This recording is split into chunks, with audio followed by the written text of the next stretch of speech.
কেউ কখনো কল্পনাও করতে পারেনি যে এক রাতের একটি ছোট্ট ঘটনা একজন গরিব ছেলের জীবন আর এক অহংকারী ধনী মেয়ের ভাগ্য চিরকালের জন্য বদলে দেবে। কিন্তু সেদিন রাতে যে সত্যটি সামনে এসেছিল তা সবাইকে স্তব্ধ করে দিয়েছিল। আপনি যদি এখনই এই গল্প পড়া থামিয়ে দেন, তবে জীবনের সবচেয়ে বড় এক সত্য হয়তো আপনার অজানাই থেকে যাবে। ঢাকায় কালবৈশাখীর রাতে এক অদ্ভুত নিস্তব্ধতা থাকে। এই নিস্তব্ধতা শুধু বাইরের রাস্তায় নয়, মানুষের মনের ভেতরেও যেন জায়গা করে নেয়। ২০২৪ সালের এপ্রিল মাসের সেই রাতটিও ছিল ঠিক তেমনই। পুরো শহর জুড়ে বৃষ্টির একটানা শব্দ আর ঘন অন্ধকার। রাস্তার সোডিয়াম বাতিগুলো যেন বৃষ্টির ঝাপটায় ম্লান হয়ে আসছিল। সবকিছুই কেমন যেন ঘোলাটে, ঠান্ডা এবং কিছুটা ভীতিকর লাগছিল। মনে হচ্ছিল শহরটা নিজের শ্বাস আটকে চুপচাপ দাঁড়িয়ে আছে। সেই জনশূন্য রাস্তা দিয়ে এক তরুণী খুব দ্রুত পায়ে হেঁটে যাচ্ছিল। তার নাম জারিন। দেশের এক স্বনামধন্য শিল্পপতির একমাত্র মেয়ে, যে কিনা আজ পর্যন্ত জীবনটাকে সবসময় নিরাপত্তা এবং বিলাসিতার চাদরে মুড়িয়েই দেখেছে। কিন্তু আজকের রাতের গল্পটা তার জন্য একেবারেই অন্যরকম ছিল। কিছুক্ষণ আগেই তার বাবার সাথে তার এক ভয়াবহ ঝগড়া হয়েছে। রাগের মাথায় সে বাড়ি থেকে বেরিয়ে আসে, আর মাঝরাস্তায় তার দামি গাড়িটাও নষ্ট হয়ে যায়। সে কাউকে ফোন করে সাহায্য চাইতে চায়নি। হয়তো জীবনের এই প্রথমবার সে নিজের মতো করে কারও সাহায্য ছাড়া বাঁচতে চেয়েছিল। কিন্তু নিয়তির হয়তো অন্য কিছুই পরিকল্পনা ছিল। যখন সে তার ফোনটা অন করার চেষ্টা করল, দেখল স্ক্রিনটা একদম কালো, ব্যাটারি পুরোপুরি শেষ। সেই মুহূর্তে সে প্রথমবার অনুভব করল যে সে সত্যিই একা। চারদিকে কেবল বৃষ্টির শব্দ, কোনো গাড়ি নেই, কোনো মানুষ নেই, এমনকি এমন কোনো পথও নেই যা তাকে সঠিক গন্তব্য দেখাতে পারে। সে নিজের শালটা আরও শক্ত করে জড়িয়ে ধরল এবং দ্রুত পায়ে হাঁটতে শুরু করল, যেন হাঁটা ছাড়া তার আর কোনো উপায় নেই। কিছু দূর যাবার পরই তার মনে হল কেউ যেন তার পেছন পেছন হাঁটছে। প্রথমে সে ভাবল এটা হয়তো মনের ভুল, কিন্তু যখন সে থামল, কয়েক সেকেন্ড পর সেই পায়ের শব্দ আবার শুনতে পেল। এবার শব্দটা আরও কাছাকাছি। তার বুকের ভেতর হৃৎপিণ্ডটা জোরে জোরে ধুকপুক করতে লাগল। নিঃশ্বাস ভারী হয়ে এলো। সে পেছনে না তাকিয়েই আরও জোরে হাঁটতে শুরু করল। কিছুক্ষণের মধ্যেই তার এই হাঁটা দৌড়ে পরিণত হল। উঁচু হিল জুতোয় তার ভারসাম্য নষ্ট হচ্ছিল, কিন্তু ভয়ের তীব্রতা তার চেয়েও অনেক বেশি ছিল। হঠাৎ অন্ধকারের ভেতর থেকে একটা হাত এগিয়ে এলো এবং তার কবজিটা আলতো করে ধরল। জারিন ভয়ে চিৎকার করে উঠল এবং ঝটকা দিয়ে নিজের হাত ছাড়িয়ে নেবার চেষ্টা করল। ঠিক তখনই একটা শান্ত অথচ ব্যস্ত কণ্ঠস্বর ভেসে এলো, "ভয় পাবেন না, আমি আপনার কোনো ক্ষতি করব না।" জারিন থমকে দাঁড়াল। ধীরে ধীরে সে সামনের দিকে তাকাল। সেখানে খুব সাধারণ চেহারার একজন তরুণ দাঁড়িয়ে আছে। তার পরনের শার্টটা ভেজা এবং পুরনো, চেহারায় ক্লান্তির ছাপ। কিন্তু তার চোখে অদ্ভুত এক সত্যতা এবং স্থিরতা ছিল। ছেলেটির নাম তারেক। সে সাথে সাথেই জারিনের হাত ছেড়ে দিল এবং এক কদম পিছিয়ে গেল, যেন সে বোঝাতে চাইছে যে জারিন তার কাছে সম্পূর্ণ নিরাপদ। "ক্ষমা করবেন, আমি কেবল আপনাকে থামাতে চেয়েছিলাম," সে খুব ধীর গলায় বলল। জারিন তখনও কাঁপছিল। তার গলা দিয়ে অস্পষ্ট শব্দ বের হল, "কেউ কেউ আমার পিছু নিয়েছে।" তারেক কিছু না বলে রাস্তার পেছনের দিকে তাকাল, কান পেতে কিছু শোনার চেষ্টা করল। তারপর তার চোখমুখ গম্ভীর হয়ে গেল। "এই জায়গাটা আপনার জন্য নিরাপদ নয়, আমি এইমাত্র কাজ শেষ করে ফিরছি।" তার কথাগুলো ছিল খুব সহজ এবং সরল, কোনো ধরনের ভান ছিল না তাতে। তারপর সে জারিনের দিকে তাকিয়ে বলল, "আপনি যদি আমার উপর বিশ্বাস করতে পারেন, তবে আমার সাথে আসতে পারেন, অন্তত আজকের রাতের জন্য।" সেই মুহূর্তে জারিনের সামনে মাত্র দুটো রাস্তা খোলা ছিল। হয় এই অন্ধকার রাস্তায় একা দাঁড়িয়ে থাকা, নয়তো একজন সম্পূর্ণ অচেনা মানুষের ওপর ভরসা করা। সে আবার তারেকের চোখের দিকে তাকাল। সেখানে কোনো ভয় ছিল না, কোনো লোভ ছিল না, ছিল কেবল এক খাঁটি উদ্দেশ্য। আর হয়তো সেই সত্যটাই তার অস্থির মনকে কিছুটা শান্ত করল। সে ধীরে ধীরে মাথা নাড়ল। তারেক আর কোনো কথা না বলে সামনের দিকে হাঁটতে শুরু করল, আর জারিন তার পেছনে পেছনে চলতে লাগল। বৃষ্টির সেই রাতে এমন এক অচেনা পথে সে পা বাড়াল যার কোনো গন্তব্য তার জানা ছিল না। সে ঘুণাক্ষরেও ভাবতে পারেনি যে এই রাত আর এই দেখা হওয়াটা তার পুরো জীবন বদলে দিতে যাচ্ছে। তারেক দ্রুত পায়ে এগোচ্ছিল, আর জারিন তাকে অনুসরণ করছিল। ঢাকার সেই বৃষ্টি ভেজা রাতে চারপাশে কেবল জলের শব্দ, কিন্তু জারিনের ভেতরের ভয়টা ধীরে ধীরে কম হতে শুরু করেছিল। হয়তো এই কারণে যে সে এখন আর একা নেই। মাঝে মাঝেই তারেক একটু পেছনে ফিরে তাকাচ্ছিল, যেন নিশ্চিত হতে চাইছিল যে কেউ তাদের পিছু নিচ্ছে কিনা। কিছুক্ষণ হাঁটার পর তারা একটা সরু গলিতে ঢুকল, যেখানে নিস্তব্ধতা আরও গভীর। দূরে কোথাও কুকুরের ডাকার শব্দ শোনা যাচ্ছিল, আর দমকা হাওয়ায় টিনের চালগুলো খড়খড় করে আওয়াজ করছিল। তারেক হঠাৎ থেমে গেল। সে খুব সতর্কতার সাথে পেছনে তাকাল এবং নিচু গলায় বলল, এবার আর কেউ আমাদের পিছু নিচ্ছে না। জারিনও পেছনে ফিরে তাকাল। সেখানে কেবল অন্ধকার আর ফাঁকা রাস্তা। তার বুকে চেপে বসা ভয়ের পাথরটা যেন ধীরে ধীরে গলে যেতে লাগল। আরও কয়েক কদম এগিয়ে তারা একটি ছোট টিনের দরজার সামনে এসে দাঁড়াল। তারেক খুব স্বাভাবিক গলায় বলল, আমি এখানেই থাকি। জারিন কয়েক মুহূর্তের জন্য সেখানে দাঁড়িয়ে রইল। তার চোখ গলির শ্যাওলা ধরা দেওয়াল আর ওই জীর্ণ দরজাটার দিকে আটকে গেল। এই দৃশ্য তার রাজকীয় দুনিয়া থেকে একদম আলাদা। সে এক পা সামনে বাড়াল, তারপর আবার থেমে গেল। মনে হচ্ছিল তার ভেতরের কোনো এক কুণ্ঠা তাকে বাধা দিচ্ছে। কিন্তু পরের মুহূর্তেই সে একটা গভীর নিঃশ্বাস নিয়ে নিজেকে সামলে নিয়ে ভেতরে ঢুকল। তারেক দরজা খুলল। ভেতর থেকে একটা হালকা হলদেটে আলো বাইরে এসে পড়ল। সে খুব নরম গলায় বলল, ভয় পাওয়ার কিছু নেই, ভেতরে আসুন। জারিন ধীরে ধীরে ঘরের ভেতর পা রাখল। ঘরটা খুবই ছোট। মেঝেতে একটা পুরনো মাদুর পাতা, এক কোণে মাটির চুলা, কিছু থালাবাসন খুব পরিপাটি করে রাখা, আর দেওয়ালে একটা পুরনো ঘড়ি ঝুলছে, যা হয়তো সঠিক সময়ও দেখাচ্ছিল না। কিন্তু সেই ঘরটার মধ্যে একটা অদ্ভুত সুবাস ছিল, চা পাতা আর পোড়া কাঠের একটা সোদা গন্ধ, যা আনমনেই মনকে শান্ত করে দিচ্ছিল। ঠিক তখনই ভেতর থেকে একটা মিষ্টি ও দুর্বল কণ্ঠস্বর ভেসে এলো, ভাইয়া, তুমি এসেছ? জারিন দেখল একটা ছোট চৌকির ওপর ১০-১২ বছরের একটা মেয়ে বসে আছে। মেয়েটির শরীর বেশ রুগ্ন, কিন্তু চোখ দুটোতে এক অদ্ভুত মায়া। তারেক তার কাছে গিয়ে হাসি মুখে বলল, হ্যাঁ রে রিমি, আমি এসে গেছি। তারপর সে জারিনের দিকে ইশারা করে বলল, ওনার গাড়ি রাস্তায় নষ্ট হয়ে গিয়েছিল আর বাইরের অবস্থা খুব খারাপ, তাই আমি ওনাকে সাথে করে নিয়ে এসেছি। রিমি কোনো প্রশ্ন না করেই মাথা নাড়ল এবং অত্যন্ত সরলতার সাথে বলল, তুমি খুব ভালো কাজ করেছ ভাইয়া। ওই ছোট্ট একটা বাক্যের মধ্যে এত বেশি আপনত্ব ছিল যে জারিন কয়েক মুহূর্তের জন্য একেবারে স্তব্ধ হয়ে রইল। তারেক পাশে রাখা একটা পরিষ্কার কিন্তু পুরনো চাদর জারিনের দিকে এগিয়ে দিয়ে বলল, আপনার হয়তো ঠান্ডা লাগছে, এটা গায়ে জড়িয়ে নিতে পারেন। জারিন সেটা হাতে নিল। তার আঙুলগুলো এখন আর আগের মতো কাঁপছিল না। সে খুব ধীর স্বরে বলল, ধন্যবাদ। তারেক চুলার কাছে গেল। আগুন জেলে একটা হাঁড়িতে পানি বসিয়ে দিল। কাঠ পোড়ার চিড়চিড় শব্দ ঘরটায় ছড়িয়ে পড়ল। কিছুক্ষণের মধ্যেই সে চা বানিয়ে ৩টি ছোট কাপে ঢালল। একটা তার বোন রিমির জন্য, একটা জারিনের জন্য, আর একটা নিজের জন্য। জারিন কাপটা হাতে নিল। তার জমে যাওয়া আঙুলগুলো একটু উষ্ণতা পেল। সে ধীরে ধীরে একটা চুমুক দিল। চাটা খুব সাধারণ, কিছুটা কড়া, কিন্তু তার মধ্যে এক অন্যরকম শান্তি ছিল। মনে হচ্ছিল যেন এর প্রতিটি ফোঁটায় আতিথেয়তা মেশানো। রিমি মুচকি হেসে বলল, ভাইয়ার হাতের চা সবসময় একটু কড়াই হয়, কিন্তু খেতে খেতে অভ্যাস হয়ে যায়। এ কথা শুনে জারিনের মুখে হালকা হাসি ফুটে উঠল। হয়তো অনেক দিন পর সে মন থেকে একটু হাসল। বাইরে তখনও বৃষ্টির ঝাপটা চলছে, কিন্তু ওই ছোট্ট ঘরটার ভেতরে এক অদ্ভুত প্রশান্তি বিরাজ করছিল। কিছুক্ষণ পর তারেক নিচু গলায় জিজ্ঞেস করল, আপনি এখন ঠিক আছেন তো? জারিন তার দিকে তাকাল। এবার তার চোখে আর কোনো ভয় নেই, কেবল একটু ক্লান্তি আর একটা নতুন ভরসার ছায়া।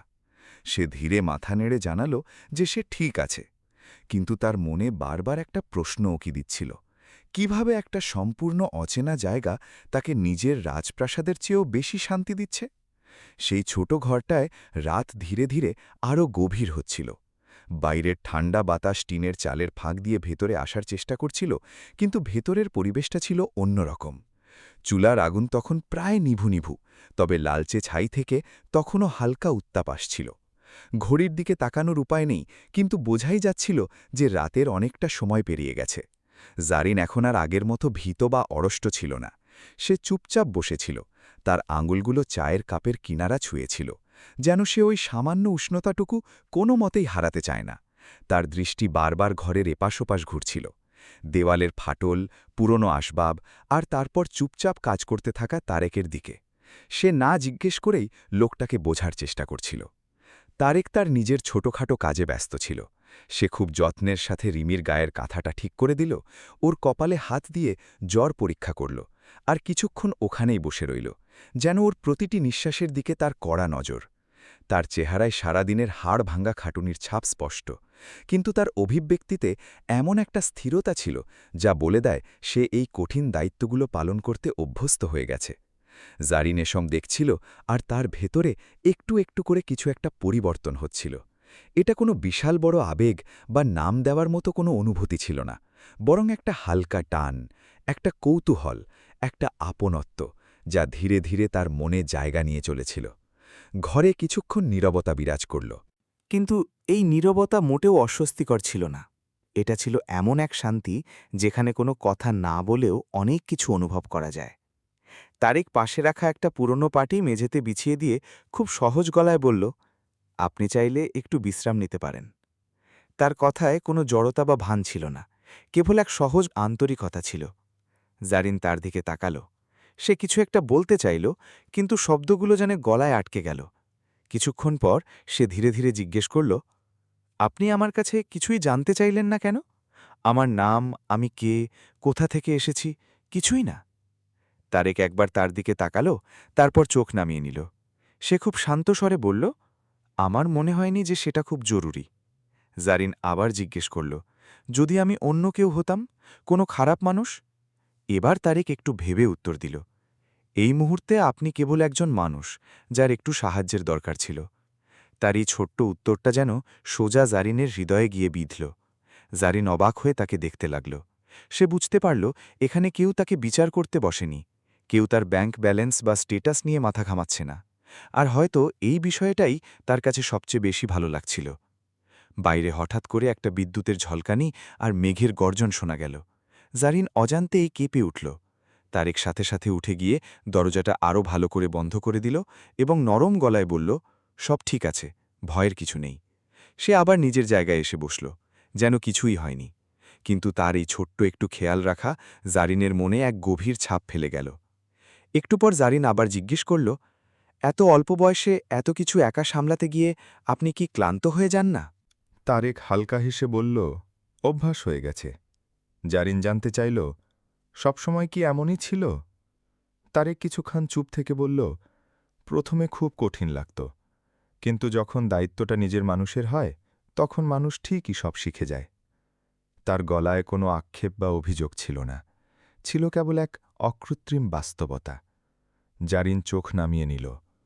তার নিজের বাড়ির কথা মনে পড়ল।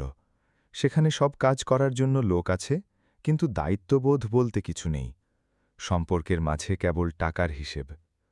সে খুব ধীর গলায় বলল, আপনি মানুষ হিসেবে অন্যদের চেয়ে অনেক আলাদা। তারেক তার দিকে তাকাল, যেন বোঝার চেষ্টা করছে কেন সে এ কথা বলল। কিন্তু জারিন আর কিছু বলল না। ঘরে আবার সেই নীরবতা ফিরে এল, তবে এবার আর আগের মতো ছিল না। তারা দুজনেই যার যার জায়গায় বসেছিল, কিন্তু তাদের মাঝখানের অদৃশ্য দেওয়ালটা যেন অনেকটা সরে গিয়েছিল। কোনো প্রতিশ্রুতি বা কোনো নাম ছাড়াই সেই রাতে দুজনের কারও চোখেই ঘুম ছিল না। তবে এবার আর ঘুম না আসার কারণটা ভয় ছিল না। কখনো কখনো এমন হয় যে কোনো কারণ ছাড়াই বুকের ভেতর একটা অদ্ভুত অনুভূতি জন্ম নেয়, যা পুরোপুরি বোঝাও যায় না, আবার এড়ানোও যায় না। সেই রাতেই হয়তো তাদের মাঝে এমন কিছুর জন্ম হচ্ছিল। রাত কখন শেষ হল তা তারেক বা জারিন কেউই বুঝতে পারল না। ঢাকার সেই কালবৈশাখীর রাত ধীরে ধীরে ভোরের ফ্যাকাশে আলোয় রূপ নিচ্ছিল। বৃষ্টি থেমে গেছে, কিন্তু চারপাশের বাতাস তখনও বেশ ঠান্ডা। দূরে কোথাও থেকে আজানের সুর আর রাস্তায় দু একটা রিকশার টুংটাং শব্দ জানান দিচ্ছিল যে শহরটা আবার জেগে উঠছে। সেই ছোট ঘরের ভেতর টিনের চালের ফাঁক দিয়ে ভোরের আলো মেঝেতে এসে পড়ছিল। তারেক তার অভ্যাস মতো সবার আগেই উঠে পড়েছিল। সে রিমির দিকে একবার তাকাল, যে তখনও গভীর ঘুমে আচ্ছন্ন। তারপর সে জারিনের দিকে নজর ফেরাল।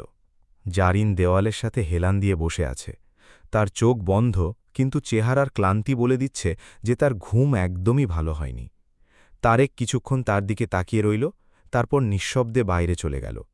কিছুক্ষণ পর সে ফিরে এসে আবার চুলায় আগুন ধরাল।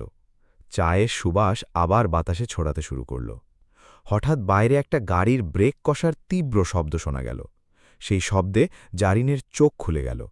এক মুহূর্তের জন্য সে বুঝতেই পারল না যে সে কোথায় আছে, কিন্তু পরক্ষণেই রাতের সমস্ত ঘটনা তার চোখের সামনে ভেসে উঠল। বাইরে থেকে বেশ উদ্বিগ্ন কণ্ঠস্বর ভেসে এলো, ম্যাডাম, জারিন ম্যাডাম। নিজের নাম শুনতে পেয়ে জারিনের বুকের ভেতরটা ধক করে উঠল। সে উঠে দরজার দিকে পা বাড়াল, কিন্তু বাইরের পৃথিবীর কথা মনে পড়তেই তার পা দুটো ভারী হয়ে গেল। সে কিছুক্ষণ ওখানেই দাঁড়িয়ে রইল। তার ভেতরে যেন একটা যুদ্ধ চলছিল। একদিকে তার পুরনো জীবন, যেখানে সব কিছু আগে থেকে ঠিক করা, নিরাপদ কিন্তু ছক বাঁধা, আর অন্যদিকে এই ছোট ঘরটা, যেখানে সে গত রাতে এমন কিছু অনুভব করেছে যা সে নিজেও পুরোপুরি বুঝতে পারছে না। দরজায় সজোরে টোকা পড়ল, এবার ডাকটা আরও বেশি মরিয়া। তারেক সব শুনে দরজার কাছে এসে দাঁড়াল। সে সাথে সাথে দরজা খুলল না, বরং একটু ফাঁক করে বাইরে তাকাল। বাইরে কালো স্যুট পরা দুজন বডিগার্ড দাঁড়িয়ে আছে। তাদের চেহারায় স্পষ্ট দুশ্চিন্তার ছাপ। পেছনে একটা বিশাল দামি গাড়ি। তারা নিজেদের মধ্যে বলাবলি করছিল যে তারা সারা রাত জারিনকে খুঁজেছে। শেষমেশ গাড়ির জিপিএস ট্র্যাকার আর আশেপাশের লোকদের কাছ থেকে খবর নিয়ে এই বস্তি পর্যন্ত পৌঁছেছে। সব পরিষ্কার। তারেক ধীরে ধীরে দরজাটা খুলল। জারিন তার থেকে কয়েক কদম পেছনে দাঁড়িয়েছিল। সে পুরো ঘরটার দিকে একবার চোখ বুলাল। চুলার নিভু নিভু আগুন, মেঝের পুরনো মাদুর, ঘুমন্ত রিমি, আর তারপর তার দৃষ্টি তারেকের ওপর এসে স্থির হল। জারিনের চোখে মুখে একটা দ্বিধা ছিল, যেন সে এখান থেকে যেতে চাইছে না, কিন্তু আবার চাইলেও রুখতে পারছে না। বাইরে দাঁড়িয়ে থাকা বডিগার্ডরা আবার অনুরোধ করল, ম্যাডাম চলুন, স্যার অনেক চিন্তায় আছেন। জারিন ধীরে মাথা নেড়ে দরজার দিকে এগোল, কিন্তু বাইরে পা রাখার আগে সে আরও একবার থামল। সে পেছনে ফিরে তাকাল। তারেক ওখানেই দাঁড়িয়েছিল, একেবারে শান্ত, স্থির। সে কিছু বলল না, কোনো প্রশ্ন করল না, এমনকি তাকে আটকানোরও কোনো চেষ্টা করল না। তবে তার চোখে এক গভীর বোঝাপড়া ছিল। জারিন খুব নিচু স্বরে বলল, ধন্যবাদ। শব্দটা খুব ছোট, কিন্তু এর মধ্যে লুকিয়ে থাকা কৃতজ্ঞতা ছিল একদম খাঁটি। তারেকের উত্তরে শুধু বলল, সাবধানে যাবেন। তার কথাগুলো ছিল খুব সামান্য, কিন্তু তা সোজা জারিনের হৃদয়ে গিয়ে পৌঁছাল। এরপর জারিন ঘুরে দাঁড়াল। সে গাড়ির কাছে গেল, দরজা খুলে ভেতরে বসল। মুহূর্তের মধ্যেই গাড়িটা স্টার্ট নিল এবং সেই সরু গলিটা পেরিয়ে মূল রাস্তায় উঠে গেল। গলিটা আবার আগের মতো নিস্তব্ধ হয়ে গেল। তারেক বেশ কিছুক্ষণ দরজার কাছে দাঁড়িয়ে রইল, যেন সে ওই শূন্য জায়গাটার দিকে তাকিয়ে আছে যেখানে কিছুক্ষণ আগেও একটা অজানা সম্পর্ক দাঁড়িয়েছিল। তারপর সে ধীরে ধীরে ঘরের ভেতর ঢুকল। ঘরটা আগের মতোই, সব কিছুই ঠিক জায়গাতেই আছে, কিন্তু এখন পুরো ঘরটাতে এক অদ্ভুত শূন্যতা বিরাজ করছে। ওদিকে গাড়ির ভেতর বসে থাকা জারিন জানলা দিয়ে বাইরে তাকিয়েছিল। শহরটা এখন পরিষ্কার দেখা যাচ্ছে, কিন্তু তার মনের ভেতর তখনও গত রাতের ঘোর লেগে আছে।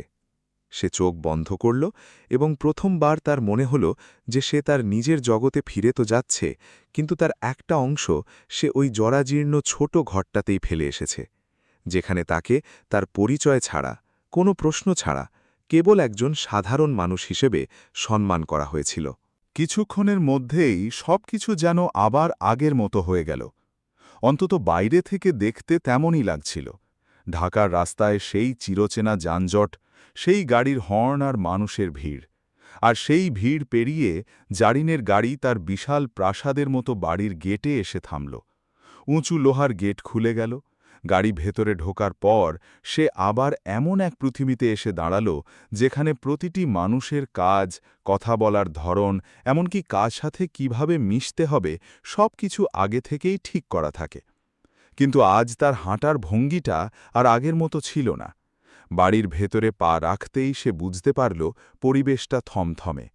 কাজের লোকরা যার যার জায়গায় দাঁড়িয়ে আছে ঠিকই, কিন্তু তাদের চোখে এক ধরনের অস্বস্তি, যেন গতরাতের ঘটনা পুরো বাড়ির ভিত্তিকে নাড়িয়ে দিয়েছে। কয়েক কদম এগোতেই তার বাবা মিস্টার কামালউদ্দিন সামনে এসে দাঁড়ালেন। তার চোখে স্বস্তির চেয়ে রাগ আর কাঠিন্য অনেক বেশি। তিনি ভারী এবং কর্তৃত্বপূর্ণ গলায় বললেন, তোর কি কোনো ধারণা আছে তুই কি করেছিস? সারা রাত ধরে মানুষ তোকে খুঁজে বেরিয়েছে, সব জায়গায় খবর পাঠানো হয়েছে, আর তুই কাউকে কিছু না জানিয়ে উধাও হয়ে গেলি। এটা শুধু একটা ভুল নয় জারেন, এটা আমাদের পরিবারের শৃঙ্খলার চরম অবমাননা। জারিন বাবার দিকে তাকাল। এবার সে সাথে সাথে চোখ নামিয়ে নিল না। সে শুধু বলল, আমি ঠিক আছি বাবা। কিন্তু তার এই কথার মধ্যে আগের সেই আনুগত্য বা ভয় ছিল না। এতে ছিল একটা দূরত্ব, যেন সে কেবল উত্তর দিচ্ছে, কিন্তু ভেতর থেকে আর বাবার সব কথা মেনে নিচ্ছে না। মিস্টার কামালউদ্দিন তাকে তীক্ষ্ণ চোখে দেখলেন। তিনি এই পরিবর্তনটা লক্ষ্য করলেন, তবে সাথে সাথে কিছু বললেন না। তিনি কেবল বললেন, শুধু ঠিক থাকাটাই যথেষ্ট নয়, তোকে বুঝতে হবে তুই কে। তোর প্রতিটি কাজ শুধু তোর একার নয়, এর প্রভাব আমাদের পুরো পরিবার এবং ব্যবসার নামের ওপর পড়ে। এটা শুধু একজন বাবার দুশ্চিন্তা ছিল না, এটা ছিল তার তৈরি করা এক শৃঙ্খলার শাসন। জারিন আর কোনো উত্তর দিল না। তবে এবার সে মাথাও নাওয়াল না। সে সোজা নিজের ঘরের দিকে চলে গেল। তার ঘরটা আগের মতোই গোছানো, দামি আসবাব, সুন্দর পর্দা, সবকিছু পারফেক্ট। কিন্তু আজ সে তার এই জাঁকজমক ঘরটাকে একটা ভিন্ন দৃষ্টিতে দেখল। সে জানলার কাছে গিয়ে দাঁড়াল। নিচে বাগানে মালিরা কাজ করছে, সবাই যার যার কাজ নিখুঁতভাবে পালন করছে। এই বাড়িতে সবকিছু এতটাই গোছানো যে এখানে কোনো ভুলের জায়গা নেই। ঠিক সেই মুহূর্তে জারিনের মনে একটা প্রশ্ন জাগল, তার নিজের জীবনটাও কি ঠিক এমনই, আগে থেকে ঠিক করা, যেখানে তার নিজের কোনো মতামত বা ইচ্ছে নেই? সে বেশ কিছুক্ষণ সেখানে দাঁড়িয়ে রইল। কিছুক্ষণ পর দরজায় কড়া নাড়ার শব্দ হল। তাকে নিচে খাওয়ার টেবিলে ডাকা হয়েছে। সে একটা দীর্ঘশ্বাস ফেলে ডাইনিং হলের দিকে গেল। টেবিলে তার বাবা বসে আছেন, আর তার ঠিক উল্টো দিকে বসে আছে সামির। পরিপাটি স্যুট পরা, আত্মবিশ্বাসে ভরপুর একজন কর্পোরেট মানুষ। সে প্রতিটি কথা খুব মেপে মেপে বলে। জারিনকে দেখেই সে একটা কৃত্রিম হাসি দিয়ে শুভ সকাল জানাল। জারিন বসল, কিন্তু তার চোখে মুখে কোনো উচ্ছ্বাস ছিল না। মিস্টার কামালউদ্দিন কোনোরকম ভনিতা ছাড়াই কথা শুরু করলেন। তিনি পরিষ্কার ভাষায় জানালেন, সামির শুধু এখানে দেখা করতে আসেনি, বরং তারা একটা চূড়ান্ত সিদ্ধান্ত নিতে চায়। কথাটা শুনে ডাইনিং হলে কয়েক মুহূর্তের জন্য নীরবতা নেমে এলো। জারিন সরাসরি জিজ্ঞেস করল, কিসের সিদ্ধান্ত? উত্তরটাও এলো একদম সোজাসাপটা, তাদের বিয়ের সিদ্ধান্ত। এই বিষয়টা জারিনের জন্য নতুন কিছু ছিল না, কিন্তু আজ তার প্রতিক্রিয়াটা একেবারেই ভিন্ন ছিল। সামির খুব পেশাদার ভঙ্গিতে বলল, দেখো জারিন, আমাদের দুই পরিবার একে অপরকে খুব ভালো করে চেনে। আমাদের ব্যবসার ধরন মেলে, আমাদের স্ট্যাটাস মেলে। এই সম্পর্কে একটা স্টেবিলিটি আছে, আর একটা ভালো ভবিষ্যৎ আছে। তার কথাগুলো যুক্তিতে ভরপুর ছিল, একদম নিখুঁত, কিন্তু তাতে সেই উষ্ণতা ছিল না যা মানুষের মনকে ছুঁয়ে যায়।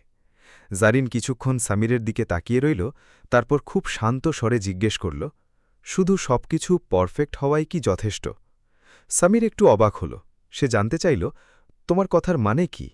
জারিন বলল, জীবনের সব সিদ্ধান্ত কি এভাবেই নেওয়া উচিত, যেখানে স্ট্যাটাস আর ব্যাংক ব্যালেন্স মেলে কিন্তু মন কিছুই অনুভব করে না? এই প্রশ্নটা খুব সহজ ছিল, কিন্তু এর প্রভাব ছিল মারাত্মক। মিস্টার কামালউদ্দিন সাথে সাথে ধমক দিয়ে উঠলেন, জারিন, এটা কোনো সিনেমার গল্প নয়, এটা বাস্তব জীবন।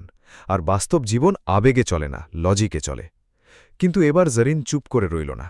সে খুব দৃঢ় গলায় পাল্টা প্রশ্ন করল, জীবনের কোনো কিছু মন থেকে অনুভব করাটা কি খুব বড় অপরাধ বাবা? এই প্রথমবার জারিন তার বাবার কথার সরাসরি অবাধ্য হল।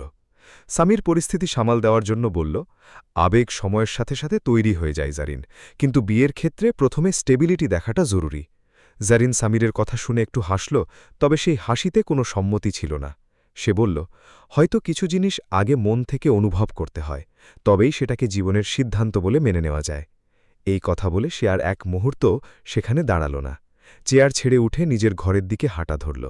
পেছনে মিস্টার কামালউদ্দিন এবং সামির দুজনেই স্তব্ধ হয়ে বসে রইলেন। বাবার চেহারায় শুধু রাগ নয়, একটা বিশাল প্রশ্নবোধক চিহ্ন ছিল। এই পরিবর্তন কোথা থেকে এলো? যে মেয়ে সবসময় তার প্রতিটি কথা মাথা নিচু করে মেনে নিত, সে আজ তার চোখে চোখ রেখে প্রশ্ন করছে। ওদিকে নিজের ঘরে ফিরে জারিন দরজার কাছেই থেমে গেল। তার বুকটা ধরফর করছিল। সে নিজেই বুঝতে পারছিল না যে সে কার সাথে লড়ছে। তার বাবার সাথে, এই সমাজ ব্যবস্থার সাথে, নাকি নিজের ভেতরে জন্ম নেওয়া নতুন এক অনুভূতির সাথে? কিন্তু একটা কথা আজ তার কাছে জলের মতো পরিষ্কার হয়ে গিয়েছিল। কাল রাতের ওই বৃষ্টি, ওই ছোট ঘর আর ওই ছেলেটির সাথে দেখা হওয়াটা এখন আর কেবল একটা স্মৃতি হয়ে নেই, সেটা ধীরে ধীরে তার জীবনের সবচেয়ে বড় এক সিদ্ধান্তে পরিণত হতে যাচ্ছে। ঢাকার সকাল ধীরে ধীরে ব্যস্ততায় রূপ নিচ্ছিল। শহরের এক প্রান্তে যখন রাজপ্রাসাদে বিয়ের আলাপ চলছে, তখন শহরের অন্য প্রান্তে, যেখানে মানুষের জীবন চলে প্রতিদিনের হাড় ভাঙা খাটুনির ওপর, সেখানে তারেকের সকালটা সব সময়কার মতোই খুব ভোরে শুরু হয়ে গিয়েছিল। গত রাতটা তার জন্য অন্যরকম হলেও তার জীবনে থেমি দাঁড়িয়ে ভাবার কোনো সুযোগ নেই। সকালে চোখ খুলেই সে প্রথম রিমির দিকে তাকাল। রিমির ছোট শরীরটা জ্বরে পুড়ছে, নিঃশ্বাস ভারী। তারেক ওর কপালে হাত দিয়ে দেখল জ্বর একটুও কমেনি। সে পাশে রাখা ওষুধের বোতলটা তুলে নিল। সেটা উল্টো করে দেখল কয়েক ফোঁটা ওষুধ অবশিষ্ট আছে, যা দিয়ে বড়জোর একটা বেলা চলবে। সে কিছুক্ষণ বোতলটার দিকে তাকিয়ে রইল, তারপর চুপচাপ সেটা জায়গায় রেখে দিল। সে তাড়াতাড়ি তৈরি হয়ে বোনকে না জাগিয়ে কাজের সন্ধানে বেরিয়ে পড়ল। রাস্তায় তখন মানুষের ভিড়, চায়ের টং দোকান থেকে ধোঁয়া উঠছে, আর দিনমজুররা কাজের আশায় ভিড় করছে। সবার চোখে মুখেই একটাই প্রশ্ন, আজ কত টাকার কাজ জুটবে? তারেকও সেই ভিড়ের একটা অংশ হয়ে গেল। সে এমন একটা গোডাউনে কাজ করে যেখানে বস্তা টানতে হয়। আজ গোডাউনের মালিক বেশ মোজাজে ছিলেন। তারেক ভেতরে ঢুকতেই মালিক কড়া গলায় চিৎকার করে উঠল, কিরে, কাল রাতে কোথায় ছিলি তুই? নবাবজাদা হয়ে গেছিস নাকি? তারেক এক মুহূর্তের জন্য থমকে গেল। তার কাছে উত্তর ছিল, কিন্তু সে কিচ্ছু বলল না, মাথা নিচু করে নিল। মালিক বিরক্ত হয়ে বলল, কাজ করতে হলে সময় মতো আসতে হবে, নইলে রাস্তার অভাব নেই, তোর জায়গায় 10 জন কাজ করতে রাজি আছে। তারেক কথা না বাড়িয়ে কাজে লেগে গেল। ভারী চালের বস্তাগুলো কাঁধে তুলে নেওয়ার সময় তার শরীর ক্লান্তিতে ভেঙে আসছিল, কিন্তু তার মন বারবার অন্যদিকে ছটফট করছিল। একবার তার হাত ফুসকে একটা বস্তা পড়ে যাওয়ার উপক্রম হল। মালিক আবার হুঙ্কার দিল, তোর আজ মন কোথায় রে বেটা? এবারও তারেক কোনো জবাব দিল না। সে বস্তাটা আরও শক্ত করে ধরে নিজের কাজ করতে লাগল। দুপুর গড়াতেই তার শরীর যেন আর সাই দিচ্ছিল না। সে দেওয়ালের সাথে হেলান দিয়ে বসল এবং পকেট থেকে কিছু টাকা বের করল। কয়েকটা কয়েন আর 2-3টে মোড়ানো নোট। সে সেগুলো গুনল। রিমির ওষুধের দামের তুলনায় এই টাকা কিছুই না। সন্ধ্যায় কাজ শেষ হওয়ার পর মালিক তাকে পুরো টাকা দিল না। বাকি টাকা কাল পাবি, মালিক মুখ ঘুরিয়ে বলল। তারেক কিছু একটা বলতে চেয়েও থেমে গেল। সে জানত যে এখানে তর্ক করার মানে হল কালকের কাজটা হারানো। কাজ থেকে বেরিয়ে সে সোজা এলাকার ছোট ক্লিনিকটায় গেল, যেখানে সে রিমিকে আগেও দেখিয়েছে। ডাক্তার তাকে দেখেই চিনতে পারলেন। কি ব্যাপার তারেক, ওষুধ কি আবার শেষ? তারেক মাথা নাড়ল। ডাক্তার তার খাতা দেখে গম্ভীর গলায় বললেন, এভাবে মাঝে মাঝে ওষুধ বন্ধ করলে তো মেয়ের অবস্থা আরও খারাপ হবে। তোমার কাছে কত টাকা আছে? তারেক নিঃশব্দে পকেটের মোড়ানো নোটগুলো টেবিলের ওপর রাখল। ডাক্তার সেদিকে তাকিয়ে একটা দীর্ঘশ্বাস ফেলে বললেন, এই টাকায় তো অর্ধেক ওষুধও হবে না। ক্লিনিকে কয়েক মুহূর্তের জন্য পিনপতন নীরবতা। তারেক ওষুধের খালি বোতলটা হাতে নিয়ে ঘোরাতে লাগল, যেন সে ভাবছে এখন সে কি করবে। তারপর সে খুব ধীর গলায় বলল, আমি কাল বাকি টাকা নিয়ে আসব স্যার। ডাক্তার তার চোখের দিকে তাকিয়ে বললেন, রোগ তো আর টাকার জন্য অপেক্ষা করবে না তারেক। এবার তারেক আর চোখ তুলে তাকাতে পারল না। সে জানে এটাই চরম সত্য, কিন্তু তার কাছে তো আর কোনো উপায় নেই। কিছুক্ষণ পর ডাক্তার নিজেই আলমারি থেকে কয়েকটা ওষুধের পাতা বের করে তার দিকে বাড়িয়ে দিলেন। আপাতত এগুলো নিয়ে যাও, তবে এভাবে কিন্তু চলবে না। তারেক হাত বাড়িয়ে ওষুধগুলো নিল, কিন্তু তার হাতটা একবার কেঁপে উঠল। সে ভিক্ষা নিতে চায় না, কিন্তু তার এই চরম অসহায়ত্ব তাকে মাথা নিচু করতে বাধ্য করছে। সে খুব অস্পষ্ট স্বরে ধন্যবাদ বলে ক্লিনিক থেকে বেরিয়ে এলো। তখন প্রায় সন্ধে। আকাশের রং বদলে গেছে, রাস্তার সোডিয়াম বাতিগুলো জ্বলে উঠেছে। মানুষজন যে যার বাড়ির দিকে ছুটছে, কিন্তু তারেকের হাঁটার গতি খুব ধীর। সে ওষুধের পাতাগুলো এমন শক্ত করে ধরে রেখেছিল যেন ওগুলো শুধু ওষুধ নয়, তার বোনের জীবন। হাঁটতে হাঁটতে সে একটা মোড়ে এসে দাঁড়াল। সামনে অনেক গাড়ি, আলো আর মানুষের ভিড়। ঠিক সেই ভিড়ের মাঝখানে এক মুহূর্তের জন্য তার মনে একটা মুখ ভেসে উঠল, একটা কণ্ঠস্বর, একটা স্মৃতি যা সে মন থেকে মুছে ফেলতে চাইছিল। সে সাথে সাথে মাথা ঝাঁকিয়ে চোখ সরিয়ে নিল, যেন নিজেকে নিজেই শাসন করছে। সে পকেটে হাত দিয়ে আবার টাকাগুলো স্পর্শ করল, আর পেছনে না তাকিয়ে দ্রুত হাঁটতে শুরু করল। তার কাছে দাঁড়ানোর সময় নেই, আকাশকুসুম ভাবার বিলাসিতা নেই। কিন্তু কিছু অনুভূতি এমন হয় যা আপনি হাজার চাইলেও পিছু ছাড়ে না। সেদিন তারেক শুধু তার বোনের রোগের সাথে লড়ছিল না, সে লড়ছিল নিজের দারিদ্র্যের সাথে, আর তার মনের গহীনে লুকিয়ে থাকা সেই নতুন অনুভূতির সাথেও। ওদিকে ঢাকার তপ্ত দুপুরে শহরের রাস্তার জ্যাম আর কোলাহলের মাঝেও জারিনের মনের ভেতর যেন একটা নীরব ঝড় বইছিল। গত কয়েকদিন ধরে সে নিজেকে বোঝানোর চেষ্টা করছিল যে ওই রাতের ঘটনাটা শুধুই একটা দুর্ঘটনা ছিল, একটা ক্ষণিকের স্মৃতি যা ভুলে সামনে এগিয়ে যাওয়াই বুদ্ধিমানের কাজ। কিন্তু প্রতিবার যখনই সে মনকে শক্ত করার চেষ্টা করত, তার চোখের সামনে সেই সরু গলি, সোদা মাটির গন্ধ আর ওই শান্ত মুখটা এসে দাঁড়াত, যে তাকে কোনো প্রশ্ন ছাড়াই নিজের ঘরে আশ্রয় দিয়েছিল। অবশেষে আজ সে নিজেকে আর আটকে রাখতে পারল না। সে তার ড্রাইভারকে শহরের একটা পুরনো মোড়ে গাড়ি থামাতে বলল এবং তাকে সেখানেই অপেক্ষা করার নির্দেশ দিল। ড্রাইভারের অবাক দৃষ্টিকে পাত্তা না দিয়ে সে গাড়ি থেকে নেমে সেই গলির দিকে হাঁটতে শুরু করল। রাস্তাঘাট তার পুরোপুরি মনে নেই, তবে কিছু দৃশ্য তার স্মৃতিতে গাঁথা ছিল। একটা ভাঙা দেওয়াল, মোড়ের চায়ের দোকান আর ওই সরু রাস্তা। সে কিছুক্ষণ এদিক ওদিক হাঁটল, তারপর এক বৃদ্ধকে ঠিকানা জিজ্ঞেস করল। বৃদ্ধ তাকে অবাক চোখে দেখলেও হাতের ইশারায় পথ দেখিয়ে দিলেন। জারিন দ্রুত পায়ে ওই গলিতে ঢুকে পড়ল, যেন তার পা নিজেই গন্তব্য চেনে। ঠিক সেই সময়ে তারেক কাজ থেকে ফিরছিল। তার হাতে একটা ছোট্ট পলিথিন, যার ভেতর রিমির ওষুধ আর কিছু বাজার। তার শরীর ক্লান্ত, কিন্তু সে আপন মনে হেঁটে যাচ্ছিল। যেই সে গলির মোড় ঘুরে ভেতরে ঢুকল, হঠাৎ তার পা দুটো যেন মাটিতে আটকে গেল। সামনে কয়েক হাত দূরেই জারিন দাঁড়িয়ে আছে। এটা কোনো চোখের ভুল বা স্বপ্ন নয়, জারিন সত্যিই তার সামনে। তারেক এক মুহূর্তের জন্য তাকে দেখল। তার বুকের ভেতরটা কেমন যেন মোচড় দিয়ে উঠল। সে চাইল এগিয়ে যেতে, কিছু বলতে, কিন্তু পরক্ষণেই নিজেকে সামলে নিল। সে চোখ সরিয়ে নিল, যেন এই দেখাকে সে কোনোভাবেই সহজ হতে দিতে চায় না।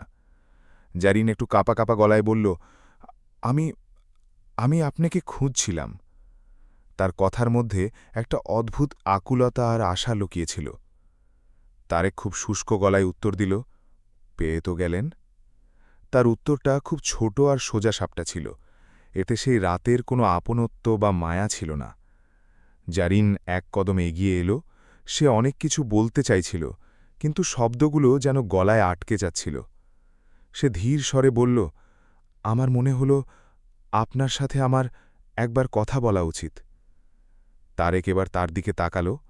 কয়েক সেকেন্ড সে জারিনের চোখের দিকে তাকিয়ে রইল, যেন সে জারিনের প্রতিটি শব্দ মাপার চেষ্টা করছে। তারপর নিজেকে শক্ত করে নিয়ে বলল, আপনার এখানে আসাটা ঠিক হয়নি। এই কথা শুনে জারিন থমকে দাঁড়াল। সে জিজ্ঞেস করল, কেন? তারেক চারপাশের গলির দিকে হাত নেড়ে ইশারা করল। ভাঙাচোড়া দেওয়াল, ড্রেনের গন্ধ আর সাধারণ খেটে খাওয়া মানুষ। তারপর সে জারিনের চোখে সরাসরি তাকিয়ে বলল, এই জায়গাটা আপনার নয়, আর আমিও আপনার কেউ নই। তার কথায় কোনো রাগ ছিল না, কিন্তু এমন একটা চরম রূঢ় বাস্তবতা ছিল যা সে নিজেও মন থেকে মেনে নিতে পারছিল না, তবু বলছিল। জারিনের চোখে একটা চাপা কষ্ট ফুটে উঠল। সে খুব নরম গলায় জিজ্ঞেস করল, ওই রাতে কি এই জায়গাটা আপনার ছিল? তখন কি আমি আপনার কাছে অচেনা ছিলাম না? তারেক এই কথার কোনো উত্তর দিতে পারল না। সে জানে এই প্রশ্নের উত্তর তার কাছে নেই। সে একটু পর খুব নিচু গলায় বলল, ওই রাতটা অন্য রকম ছিল। প্রতিদিন তো আর ওই রাতের মতো হয় না। জারিন তার কথা শুনল, কিন্তু এবার সে পিছু হটল না। সে সোজাসুজি প্রশ্ন করল, ওই রাতে যা ঘটেছিল, যা আমরা অনুভব করেছিলাম, সেটাও কি শুধু একটা দিনের ব্যাপার ছিল? তারেকের হাতের মুঠো আরও শক্ত হল পলিথিনটার উপর। সে কিছুক্ষণ জারিনকে দেখল, তারপর মাথা নিচু করে খুব অস্পষ্ট গলায় বলল, হ্যাঁ, হয়তো। কিন্তু তার কণ্ঠস্বরে সেই জোর ছিল না যা সে দেখাতে চাইছিল। জারিন সেটা বুঝতে পারল। তার ঠোঁটের কোণে একটা ম্লান হাসি ফুটে উঠল। যে হাসির আড়ালে অনেক কষ্ট লুকানো। সে খুব শান্তভাবে বলল, আপনি মিথ্যা বলছেন। এবার তারেক মুখ ঘুরিয়ে নিল, কারণ সে জানত জারিনের কথাই সত্যি। দুজনের মাঝে কিছুক্ষণ নীরবতা বিরাজ করল, তবে এই নীরবতা আগের মতো মিষ্টি ছিল না। এর মাঝে হাজারটা না বলা কথা আর সমাজ বাস্তবতার অদৃশ্য দেওয়াল ছিল। জারিন একটু পর খুব নরম গলায় বলল, আমি এখানে এসেছিলাম কারণ আমার মনে হয়েছিল যে আমি যা অনুভব করেছি তা ভুল নয়। তারেক এক মুহূর্তের জন্য চোখ বন্ধ করল, যেন সে নিজের ভেতরের কান্নাটাকে চেপে রাখছে। তারপর সে বলল, আপনি ভুল নন, কিন্তু আপনি সঠিকও নন। তার কথাগুলো খুব আস্তে শোনালেও এর ওজন ছিল পাহাড়ের সমান। জারিন এক কদম পিছিয়ে গেল। সে মাথা নাড়ল, যেন সে বাস্তবতাটা বোঝার চেষ্টা করছে বা নিজেকে বোঝানোর চেষ্টা করছে। সে খুব শান্ত স্বরে বলল, ঠিক আছে। তার গলায় কোনো অভিযোগ ছিল না, কিন্তু একটা গভীর ভাঙন ছিল। সে ঘুরে দাঁড়াল এবং আর পেছন ফিরে না তাকিয়ে হাঁটতে শুরু করল। তার হাঁটার গতি খুব বেশি ছিল না, কিন্তু সে একবারও থামল না। তারেক ওখানেই মূর্তির মতো দাঁড়িয়ে রইল। সে চাইল একটা পা বাড়িয়ে জারিনকে আটকাতে। তার ভেতর থেকে কেউ যেন চিৎকার করে জারিনকে ডাকছিল, কিন্তু সে নিজেকে পাথর করে রাখল। সে পলিথিনটা শক্ত করে ধরে অন্যদিকে হাঁটা ধরল। সেদিন তারা আবার দেখা করেছিল ঠিকই, কিন্তু এবার তারা কেবল একে অপরকে দেখেনি, তারা দেখেছিল তাদের মাঝখানে দাঁড়িয়ে থাকা সেই নিষ্ঠুর সত্যকে। এমন এক সত্য যেখানে চাইলেও আকাশ আর মাটি কখনো এক হতে পারে না। সন্ধে গড়িয়ে রাত নামল, কিন্তু বাইরের অন্ধকারের চেয়ে জারিনের ভেতরের অন্ধকারটা অনেক বেশি গভীর মনে হচ্ছিল। গাড়িটা বাড়ির পোর্চে এসে থামতেই সে নিঃশব্দে ভেতরে ঢুকল। বাড়িটা একদম আগের মতোই ঝকঝকে, কিন্তু আজ তার মনে হল সে এই বাড়ির কোনো অংশই নয়। সে যখন সিঁড়ির দিকে পা বাড়াল, তখনই ড্রয়িং রুম থেকে মিস্টার কামাল উদ্দিনের গম্ভীর কণ্ঠস্বর ভেসে এল, জারিন, এদিকে এসো। গলার স্বর শুনেই জারিনের পা থমকে গেল। সে ড্রয়িং রুমে ঢুকে দেখল সেখানে সামির আর তার বাবা মা বসে আছেন। এটা কোনো সাধারণ আড্ডা নয়, এটা একটা pre planned meeting. Mister Kamal Uddin কোনো রাগঢাক না করেই বললেন, জারিন, আমরা সিদ্ধান্ত নিয়েছি আগামী মাসেই তোমার আর সামিরের এনগেজমেন্টটা সেরে ফেলব। আর দেরি করার কোনো মানে হয় না। ঘরে বসা সবাই একে অপরের দিকে খুব সন্তুষ্ট চোখে তাকাল, যেন একটা দারুণ বিজনেস ডিল ফাইনাল হয়ে গেছে।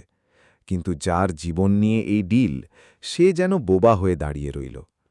জারিন কিছুক্ষণ চুপ থেকে খুব ধীর গলায় জিজ্ঞেস করল, আমার কাছে একবারও জিজ্ঞেস করাটা কি আপনাদের জরুরি মনে হল না? মিস্টার কামাল উদ্দিনের ভ্রু কুঁচকে গেল। তিনি কড়া গলায় বললেন, আমরা তোমার ভালো ছাড়া খারাপ চাইব না, এটা নিয়ে আর কোনো তর্ক হবে না। জারিন এবার মাথা উঁচু করে বাবার চোখের দিকে তাকাল। এটা আমার জীবন বাবা, আর এর সিদ্ধান্ত নেবার অধিকার শুধু আমার। পুরো ড্রয়িং রুমে যেন একটা বোমা ফাটল। সামির তাড়াতাড়ি পরিস্থিতি সামাল দেওয়ার জন্য বলল, জারিন, তুমি হয়তো একটু নার্ভাস, কিন্তু প্র্যাকটিক্যালি ভাবো, আমাদের এই বিয়েটা দুই পরিবারের জন্য কতটা লাভজনক হবে। জারিন সামিরের দিকে তাকিয়ে একটু তাচ্ছিল্যের হাসি হাসল। বিয়ে কি কোনো লাভ ক্ষতির হিসেব সামির, যেখানে মন বলে কিছুই নেই? মিস্টার কামাল উদ্দিন এবার রাগে ফেটে পড়লেন। মন দিয়ে সংসার চলে না জারিন, টাকা, সম্মান আর স্ট্যাটাস দিয়ে জীবন চলে। আমি যা সিদ্ধান্ত নিয়েছি সেটাই হবে। জারিন আর পারল না। সে টেবিলের ওপর রাখা কাঁচের গ্লাসটা জোরে ফ্লোরে ছুঁড়ে মারল। ঝনঝন শব্দে পুরো ঘর কেঁপে উঠল। সে খুব শক্ত এবং স্পষ্ট গলায় বলল, তাহলে শুনে রাখুন বাবা, আপনাদের এই সিদ্ধান্ত আমি মানি না। আমি সামিরকে বিয়ে করব না। মিস্টার কামাল উদ্দিন রাগে কাঁপতে কাঁপতে বললেন, তোর এত বড় সাহস, তুই আমার মুখের ওপর না বলছিস? জারিন তার বাবার চোখে চোখ রেখে বলল, হ্যাঁ বাবা, আমি না বলছি। আর একটিও কথা না বলে সে ঘুরে দাঁড়িয়ে সোজা নিজের ঘরে চলে গেল। সেদিন সে ঘরে গিয়ে কাঁদল না, সে জানলার কাছে দাঁড়িয়ে রইল। তার ভেতরে কষ্ট ছিল, কিন্তু সেই কষ্টের ওপর দিয়ে সে আজ একটা চূড়ান্ত সিদ্ধান্ত নিয়ে ফেলেছে। ওদিকে বস্তির ওই ছোট্ট ঘরে তারেক রিমির শিওরে বসেছিল। রিমি ঘুমাচ্ছে, কিন্তু তারেকের চোখে কোনো ঘুম নেই। সে বারবার জারিনের সেই কথাগুলো বাজছিল, আপনি মিথ্যে বলছেন। সে মাথা নিচু করে নিজের কাছেই স্বীকার করল, হ্যাঁ, আমি মিথ্যে বলেছিলাম। সেই রাতে শহরের দুই প্রান্তে দুজন মানুষ নিজেদের জীবনের সবচেয়ে বড় সিদ্ধান্তগুলো নিয়েছিল। একজন নিজের গণ্ডি ভেঙে বেরিয়ে আসার, আর অন্যজন সব জেনেও নিজেকে গুটিয়ে রাখার। রাতের গভীরতা যত বাড়ছিল, শহরের নিস্তব্ধতা যেন ততই ভারী হয়ে উঠছিল। জারিন তার ঘরের জানলার পাশে দাঁড়িয়ে অন্ধকারে তাকিয়েছিল। কয়েক ঘন্টা আগে ড্রয়িং রুমে ঘটে যাওয়া ঘটনাগুলো তার মাথায় ঘুরপাক খাচ্ছিল। বাবার কড়া শাসন, সামিরের ওই যুক্তিহীন কথা, আর সবশেষে তারেকের সেই রূঢ় প্রত্যাখ্যান। সে নিজেকে বারবার বোঝাচ্ছিল যে এই অধ্যায়টা এখানেই শেষ করে দেওয়া উচিত। তারেকের জগতে তার কোনো জায়গা নেই, আর তারেক নিজেও সেটা পরিষ্কার করে দিয়েছে।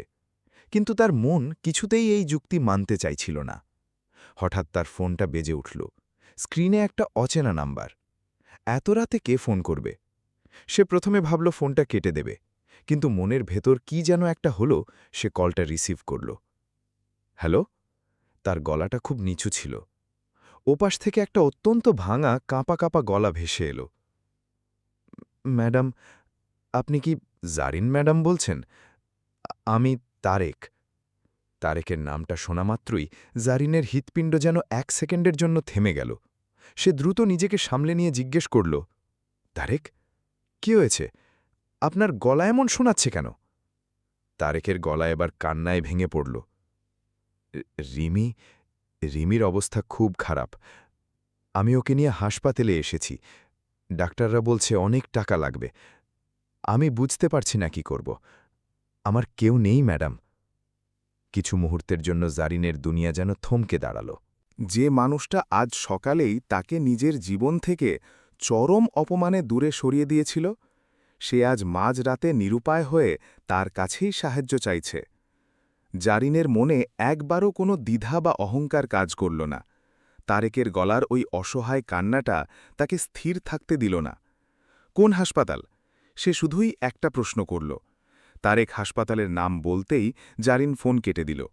সে দ্রুত একটা জ্যাকেট গায়ে জড়িয়ে রুম থেকে বেরিয়ে এলো। সিঁড়ি দিয়ে নামার সময় গার্ডরা তাকে আটকানোর চেষ্টা করল। ম্যাডাম, এত রাতে কোথায় যাচ্ছেন? স্যার জানলে রাগ করবেন। কিন্তু জারিন কারও কথায় কান দিল না।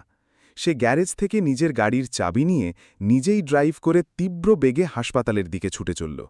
ফাঁকা রাস্তায় তার গাড়ি ঝড়ের বেগে এগোচ্ছিল, কিন্তু তার ভেতরের ঝড়টা ছিল আরও ভয়াবহ। সে মনে মনে শুধু প্রার্থনা করছিল, রিমির যেন কিছু না হয়। ওদিকে হাসপাতালের এমার্জেন্সি ওয়ার্ডের বাইরে তারেক বেওয়ালের সাথে মাথা ঠেকিয়ে বসেছিল। তার হাত পা কাঁপছিল। কিছুক্ষণ আগেই রিমি খিঁচুনি দিয়ে জ্ঞান হারিয়েছে। তারেক যখন ওকে কোলে তুলে দৌড়াচ্ছিল, তখন প্রথমবারের মতো সে সত্যিই মৃত্যুভয় অনুভব করেছিল। সে বারবার নিজেকে বলছিল সব ঠিক হয়ে যাবে, কিন্তু তার নিজের কথার ওপরই তার কোনো ভরসা ছিল না। রাগে আর চরম অসহায়তায় সে সজোরে দেওয়ালের ওপর একটা ঘুষি মারল। তার হাতের ছাল উঠে রক্ত বের হতে লাগল, কিন্তু সেই ব্যথা তার বুকের ভেতরের ব্যথার কাছে কিছুই না। তার জীবনের একমাত্র সম্বল, তার ছোট বোনটা আজ মৃত্যুর সাথে লড়ছে। হঠাৎ করিডোরে দ্রুত পায়ের শব্দ শোনা গেল। তারেক মাথা তুলে দেখল জারিন দৌড়ে আসছে। তার চুল এলোমেলো, চোখে মুখে চরম উৎকণ্ঠা। তারেকের দিকে চোখ পড়তেই সে সোজা তার কাছে এসে দাঁড়াল। তারেক? জারিনের গলায় কোনো প্রশ্ন ছিল না, ছিল কেবল ভরসা। তারেক তাকে দেখে কয়েক সেকেন্ড কোনো কথাই বলতে পারল না। তার বিশ্বাসই হচ্ছিল না যে এই মেয়েটা সত্যিই এত রাতে শুধু তার একটা ফোনে ছুটে এসেছে। রিমি কোথায়? জারিন সরাসরি জিজ্ঞেস করল। তারেক কাপা হাতে অপারেশন থিয়েটারের দিকে ইশারা করল। দুজনে পাশাপাশি দাঁড়াল। আজ তাদের মাঝে কোনো বড়লোক গরিবের বিভেদ নেই, কোনো সামাজিক দেওয়াল নেই। আজ তারা কেবল দুজন মানুষ, যারা একটা জীবনের জন্য প্রার্থনা করছে। কিছুক্ষণ পর ওটি থেকে ডাক্তার বেরিয়ে এলেন। তার মুখ অত্যন্ত গম্ভীর। রোগীর লোক কে আছেন? ডাক্তার জিজ্ঞেস করলেন। জারিন 1 সেকেন্ডও দেরি না করে বলল, আমরা আছি ডাক্তার সাহেব, বলুন ওর কি হয়েছে? তারেকের দিকে একবার তাকিয়ে ডাক্তার বললেন, পেশেন্টের অবস্থা খুবই ক্রিটিক্যাল। ওর লাংসে সিভিয়ার ইনফেকশন হয়েছে। যদি আর আধ ঘন্টা দেরি করতেন তাহলে বাঁচানো অসম্ভব হতো। ওকে এখনই আইসিইউতে শিফট করতে হবে এবং ইমিডিয়েট কিছু দামি ইনজেকশন পুশ করতে হবে। আপনাদের কাউন্টারে গিয়ে বেশ বড় অঙ্কের টাকা জমা দিতে হবে। টাকার কথা শুনতেই তারেকের মুখটা ফ্যাকাশে হয়ে গেল। এটাই সেই জায়গা যেখানে সে এসে বারবার হেরে যায়।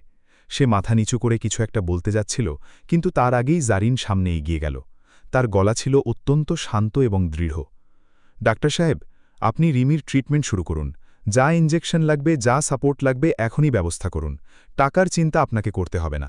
আমি এখনই সব বিল ক্লিয়ার করে দিচ্ছি। তারেক চমকে উঠে জারিনের দিকে তাকাল। না ম্যাডাম, আমি আপনার এত বড় এহসান। জারিন হাত তুলে তাকে থামিয়ে দিল। সে তারেকের চোখের দিকে তাকিয়ে অত্যন্ত কঠিন স্বরে বলল, এটা কোনো এহসান নয় তারেক, এটা রিমির জীবনের প্রশ্ন। এই মুহূর্তে আপনি কোনো কথা বলবেন না, আমাকে আমার কাজ করতে দিন। এই কথায় কোনো অহংকার ছিল না, ছিল কেবল একটা অধিকারের জোর। তারেক একদম চুপ হয়ে গেল। সে জারিনের দিকে তাকিয়ে রইল, আর প্রথমবারের মতো সে অনুভব করল যে এই বিশাল পৃথিবীতে সে আর একা নয়।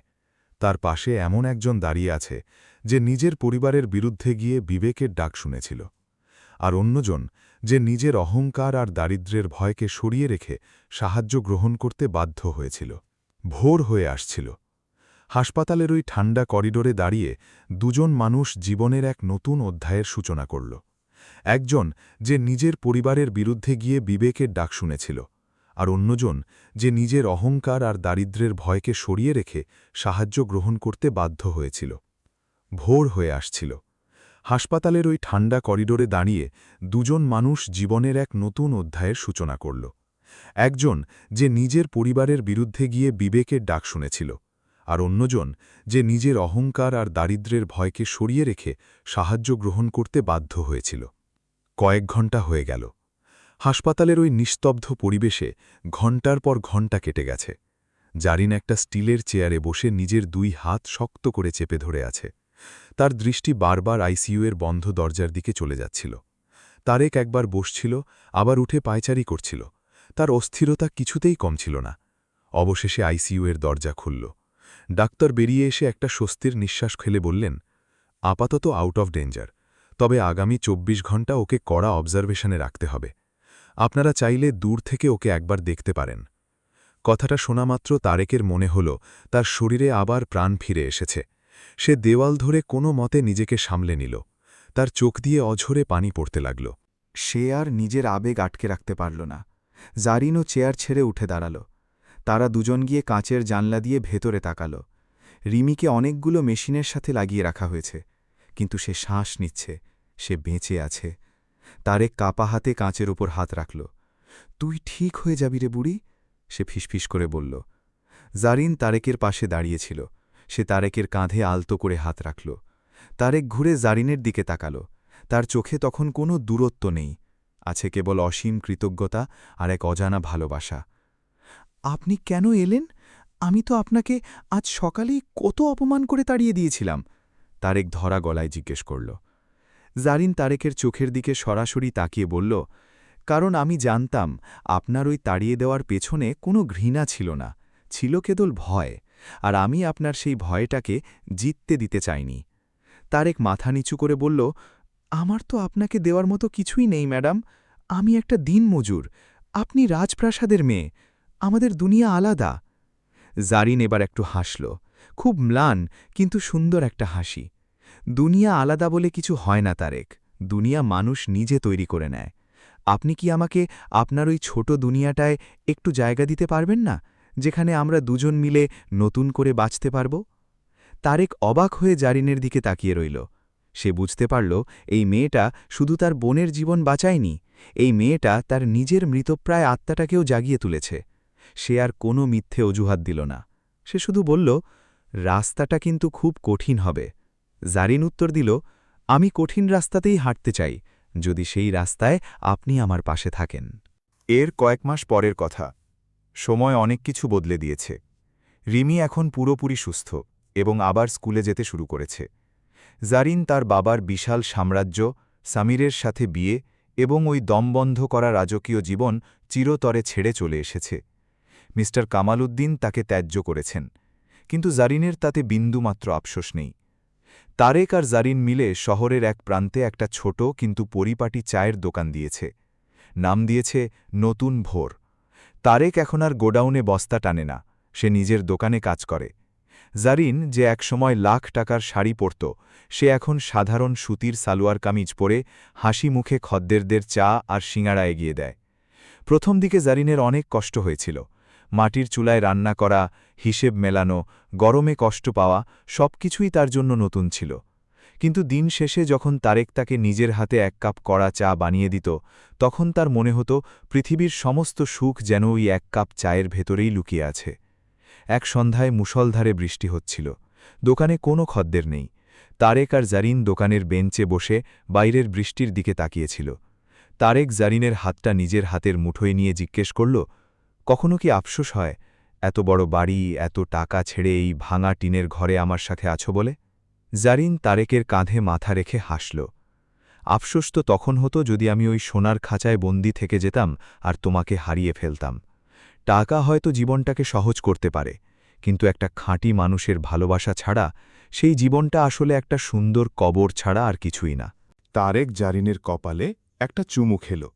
বৃষ্টির শব্দটা তাদের কাছে এখন পৃথিবীর সবচেয়ে সুন্দর সুর মনে হচ্ছিল। তারা প্রমাণ করেছিল যে ভালোবাসা যদি খাঁটি হয়, তবে সমাজের তৈরি করা কোনো দেওয়াল, কোনো টাকার অহংকার সেই ভালোবাসাকে আটকাতে পারে না। বন্ধুরা, জীবন কখনো পারফেক্ট হয় না, কিন্তু আপনি চাইলে সেটাকে সঠিক মানুষের সাথে পারফেক্ট বানিয়ে নিতে পারেন। সব সময় সমাজের নিয়মে চলতে গিয়ে আমরা অনেক সময় নিজের মনের আসল চাওয়াটাকে গলা টিপে মেরে ফেলি। কিন্তু মনে রাখবেন, দিন শেষে এই জীবনটা আপনার।